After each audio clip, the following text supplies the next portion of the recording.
The Hounds of Daedalus dijelaskan dalam Cthulhu Mythos sebagai pemangsa. Pertama kali diciptakan dalam kisah yang dibuat oleh Frank Belknap Long, kemudian dimasukkan ke dalam mitos Cthulhu ketika dikodifikasi oleh August Derleth. Mereka pertama kali muncul dalam cerita pendek Long, The Hounds of Daedalus.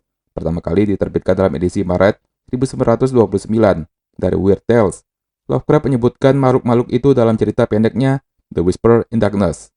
Dalam cerita asli Frank Belknap Long, yang membahas karakter utama bereksperimen dalam perjalanan waktu dengan bantuan obat-obatan psikedelik dan artefak historik, para anjing dikatakan menghuni sudut-sudut waktu, sementara makhluk lain, seperti manusia dan semua kehidupan umum turun dari lengkungan. Meskipun Hounds terkadang digambarkan sebagai anjing, mungkin karena nama yang menggugah, penampilan mereka tidak diketahui, karena baik Long maupun Lovecraft tidak menggambarkan mereka, dengan alasan bahwa mereka terlalu busuk untuk digambarkan. Cerita Long menyatakan bahwa nama mereka menutupi kebusukan mereka. Dikatakan bahwa mereka memiliki lidah atau belalai yang panjang dan berongga untuk menguras cairan tubuh korban, dan mereka mengeluarkan nanah atau ichor biru yang aneh. Hounds sering digambarkan sebagai makhluk predator yang memburu siapa saja yang berani menjelajahi masa lalu atau masa depan secara berlebihan.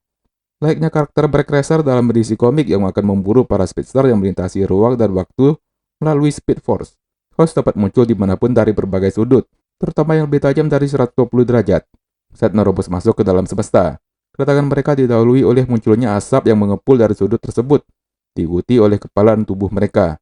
Mereka diberi gelar anjing pemburu, bukan karena mereka benar-benar tampak seperti anjing, tapi karena kegigihan mereka sebagai anjing pemburu. Mereka juga tampaknya tidak menyembah dewa apapun dan hanya digerakkan oleh naluri predator mereka.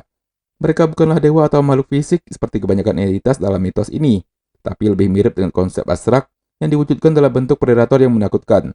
Meskipun mereka tidak sering muncul dalam karya-karya lain di mitologi Cthulhu, konsep Daedalus telah menjadi simbol ketakutan akan yang tidak diketahui dan kekuatan kosmik yang tidak dapat dikendalikan oleh manusia.